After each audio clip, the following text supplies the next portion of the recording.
Hello guys, what's up? I'm Erwin, ang pambansang batang kalye ng Pilipinas. Nandito kami ngayon sa Fisher Mall at kakatapos lang namin sa Sunday service. So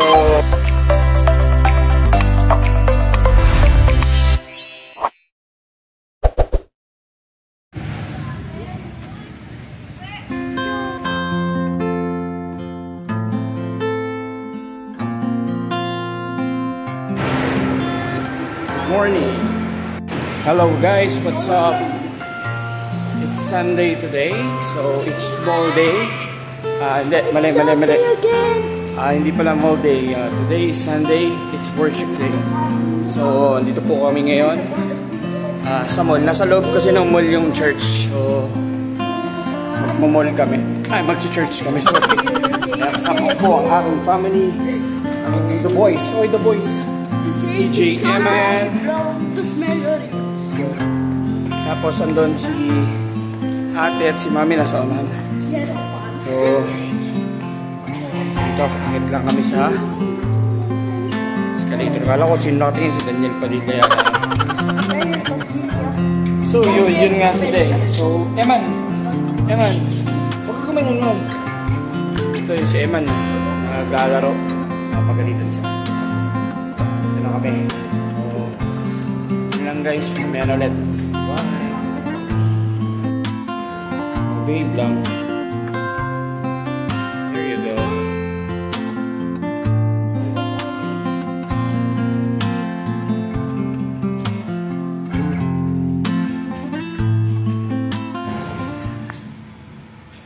Sa loob po tayo ng incubator. Hindi, elevator pa.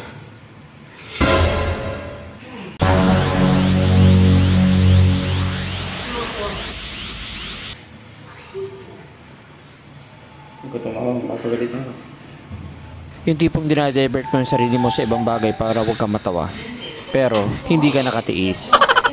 Ngayon po, ayan, nandito na po kami.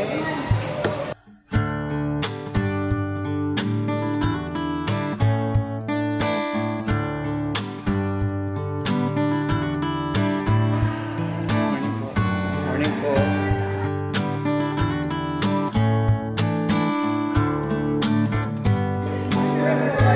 Tayo po. Eman.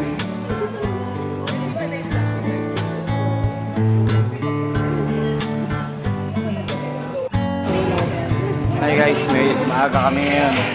So hindi kami late. Medyo napaaga po kami. Ate, walang reaction to. Lagi po sa cellphone. Ate. Uy. Kaway. Kapag tayo.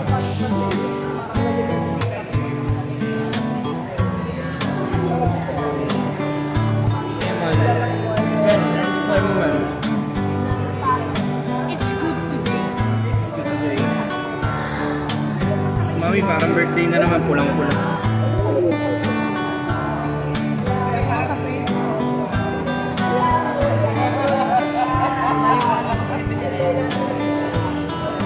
Malayo talaga.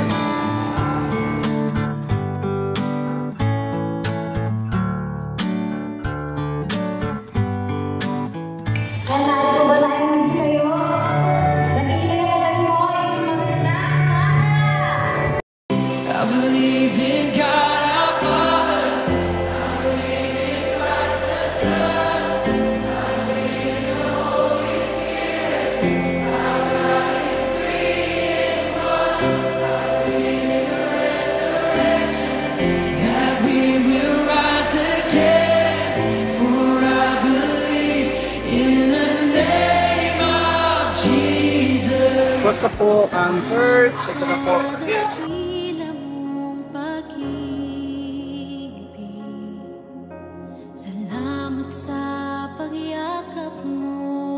Lord, tapos na po ang tapos na po ang church. So kami naman po ay pupunta sa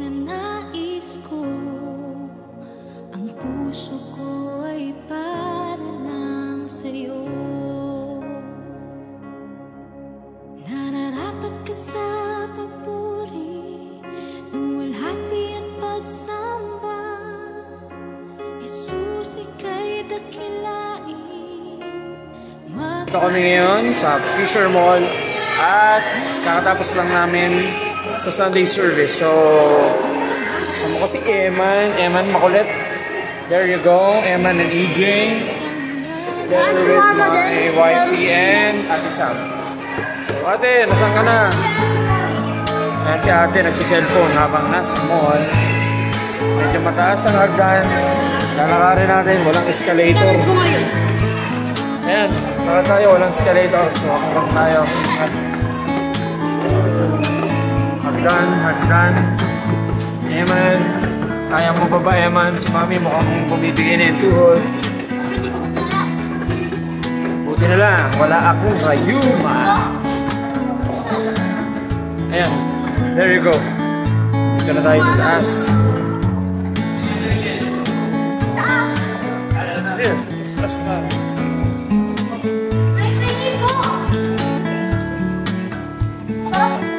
Sabi, ano pa kinakain ko na yan? Greenwich pa yan. Uy, ate lang si ate. Yun, ang ating kong mukhang hotspot. Ate hotspot. At si Mami Eatery. Eman, kuya boy. Guys, dapat sa Greenwich kami kakain. Kaya lang nagkikrave si Mami ng lutong bahay. So, punta kami sa food court. Maghahanap kami ng pagkain dito sa food court. So, ayan. Tapos na kami. Uy, kuya ko siya! punta kami sa food court. So, maghanap lang kami ng kakainan. Ito tayo.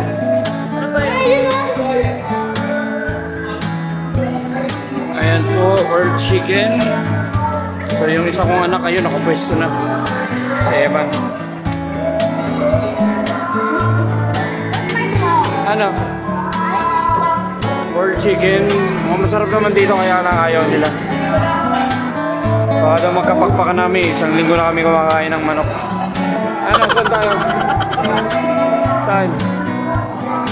Manginasal na lang ulit. Maiba naman. KFC, manginasal, ano? Si ate, KFC gusto. Ikaw, kuya boy. KFC, ikaw, mi.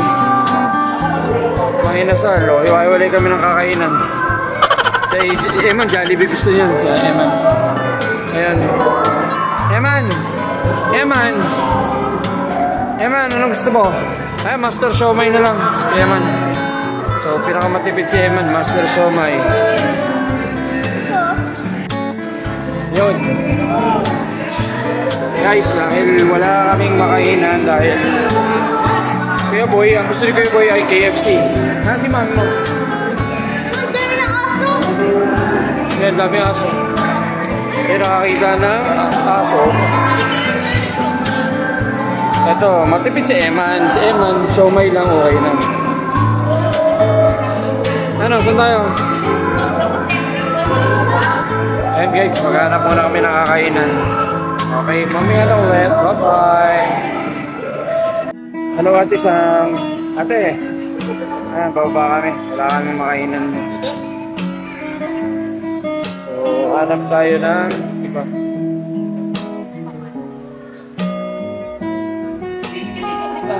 Ha?